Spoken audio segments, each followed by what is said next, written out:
Shalom Aleichem, everyone. We'll continue here in Hachzeg's learning of the Pele Yoetz. Today is day number 136, and we're continuing here, and we'll conclude the chapter today of Gazel, of robbery, stealing from others. How careful a person has to be when stealing from the masses, from the general population.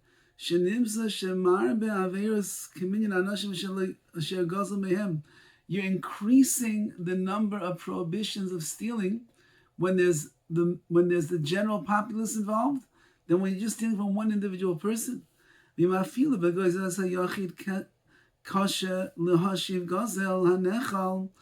if when you stole from one person, it's very difficult to return the stolen object that was already consumed, that you took, that you devoured it, that you already used it, you took the money, you took the possession, and you did something with it.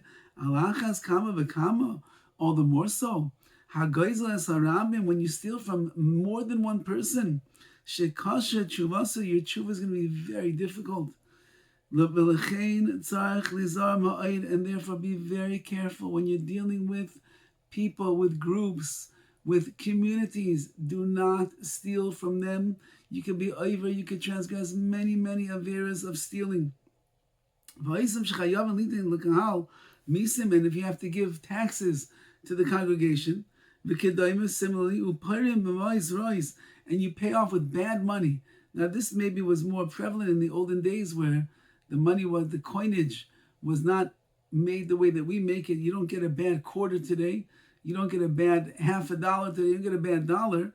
But in those days, the coins could be wearing out. They could not be worth what they once were. And you use that to pay. And therefore you cause the rabbim to lose out because they have money now that they can't really use completely. Gezel harabim b'yodam. You have the thievery, the theft of the rabbim, of the congregation in your hands. There's so many different variants of stealing. And so many ways of heter, what a person believes is permitted, that he convinces himself, and his Yetzirah teaches him, yeah, you're doing the right thing, don't worry about it. He doesn't come and ask, what does HaKadosh Baruch Hu really want from him? And to listen to the teachings of the Torah that's going to keep him on the straight path. And therefore it says the Pele Yoetz how careful a person must be that they don't fall into the pitfalls, into the trappings over here of Gezel. And there's another type of robbery that a person commits where he cannot be held accountable here in this world.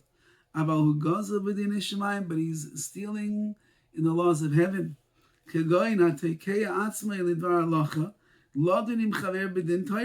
So something happened with him and his friend, and he decides, you know what, I'm going to take this person to the Din Torah, I'll take him to the Beis Din. Beis Din will decide what's going to go on over here. And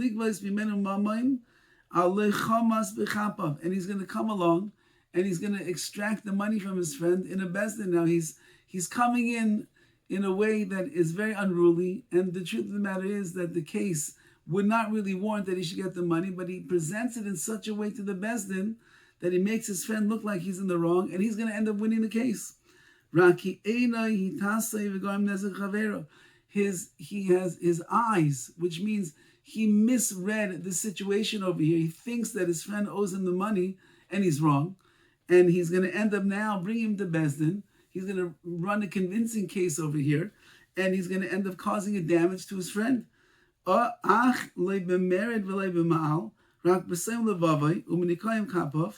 Even though that perhaps he's not doing this with rebelliousness, nor is he doing this in a bad way. He's really trying to be honest and sincere over here when he brings his friend to Beis Din, and he has a b'nikoyim kapav, and he has clean hands, like he would allow for the same thing to happen with his own money. And even if we could be convinced that the person that is being tried over here, he deserves to pay.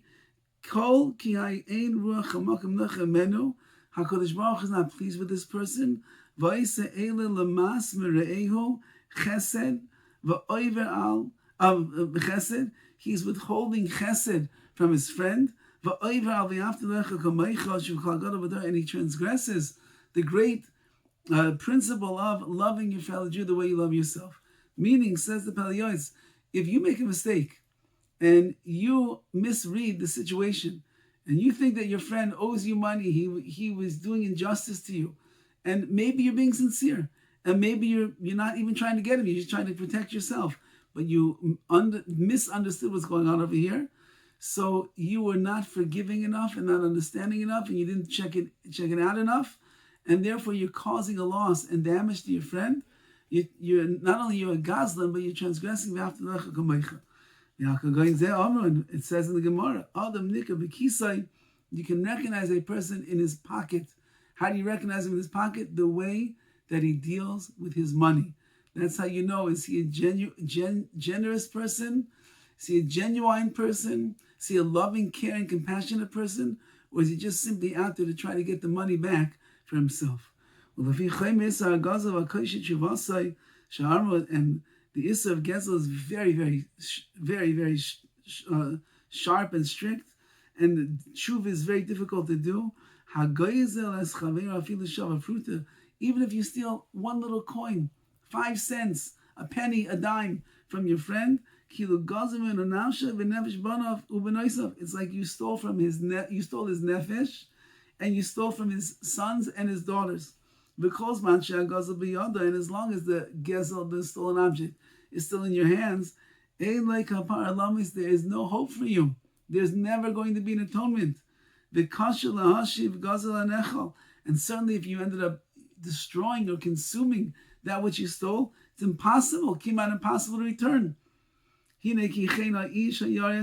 therefore, the person who fears Hashem, he has to be very careful and guard himself well. Any little drop of gezel that there might be, guard yourself from it. Don't do it. When it comes to business, you have to do it faithfully, according to halacha. Even if you're really pressed for money and it's very, very difficult, and the creditors are pressing you with pain and beatings and the like to get their money, just because you're in difficult times, don't turn to a life of robbery and theft and be out there on the streets robbing people and their monies and coming up with schemes and plans and Ponzi schemes and the like to make money. It's better a person should die in hunger than rather to be a rush in front of Hashem for even 1 hour, 1 moment. Those that